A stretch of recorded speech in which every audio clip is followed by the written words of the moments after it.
ఒక మాట చెప్పనా, చాలాసార్లు మనం ఇలా ప్రార్థన చేస్తాం, అయ్యా నాతో ఒక్కసారి మాట్లాడు ప్రభు, నాతో ఒక్కసారి మాట్లాడంటే నేరుగా మనం అనుకుంటాం మరియుతో కనుక ఆయన పెంకులు పగల కొట్టుకుని దోత దిగవచ్చి దయాభాక్తురారా అని మాట్లాడినట్లుగా మనతో మాట్లాడాలి అనుకుంటాం. కానీ అది జరగదు. నేరుగా ఆయన పరిశుద్ధ గ్రంథము ద్వారా తన సేవకుడి ద్వారా మనతో మాట్లాడతారు.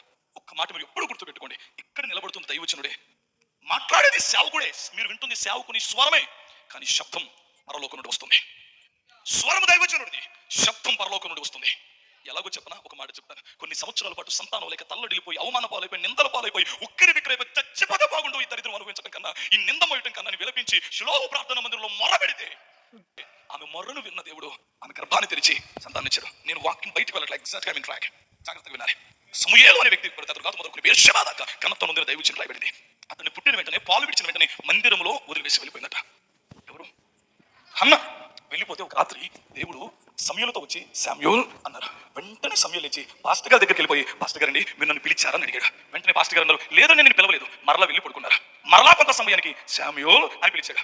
ఇప్పుడు మరలా లేచి పాస్టర్ గారి దగ్గరికి వెళ్ళాడు. ఇంకెవరి దగ్గరికైనా వెళ్ళారా? మరలా పాస్టర్ గారి దగ్గరికి వెళ్ళి, అయ్యా నన్ను పిలిచారా అని అడిగాడు. వెంటనే పాస్టర్ గారు అన్నారు, లేదు నేను పిలవలేదు అన్నారు. వెళ్ళి పడుకున్నాడు. మరలా కాసేపటికి శామ్యూల్ అన్నారు. మరలా లేచాడు. ఈసారి కనుక మా పాస్టర్ గారిని లేపితే నా పని అయిపోతుందిగా. ఫస్ట్ టైం వెళ్ళినా ఆయన కాదు, సెకండ్ టైం వెళ్ళినా ఆయన కాదు, ఇప్పుడు థర్డ్ టైం వెళ్ళినా ఆయన కాదు, కానీ నాకు చిన్నప్పటి నుండి మా పాస్టర్ గారి స్వరం నాకు తెలుసు, ఎగ్జాక్ట్ గా పిలుస్తుంది మా పాస్టర్ గారే అనుకుని మరలా పాస్టర్ గారి దగ్గరికి వెళ్ళాడు. వెంటనే ఆయన అన్నారు, నాకు అర్థమైందిరా, ఈసారి కనుక పిలిస్తే చిత్తము ప్రభువా అని అడుగు అంటే దేవుడు మాట్లాడుతున్నాడు. నేను ఏమంటున్నాను అంటే, మాట్లాడింది ఎవరు? దేవుడు. ఎవరి స్వరం వినపడింది? మాట్లాడుతుంది ఎవరు? వినబడుతున్న స్వరం ఎవరిది? మీరు గుర్తించుకోవాల్సిన విషయం, ఈ సత్యాన్ని మనం గ్రహించాలి సంగమా. దైవజనుడు నిలబడి మాట్లాడుతున్నప్పుడు స్వరం సేవకుడిది, శబ్దం నేరుగా పరలోకంలో నుండి దిగి వస్తుంది. చేతుల పైకెత్తి గట్టిగా చమలు కొడుతూ ప్రభుని కనపరుస్తా.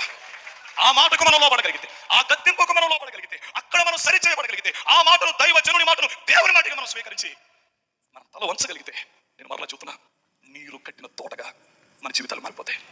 హల్లెలూయా.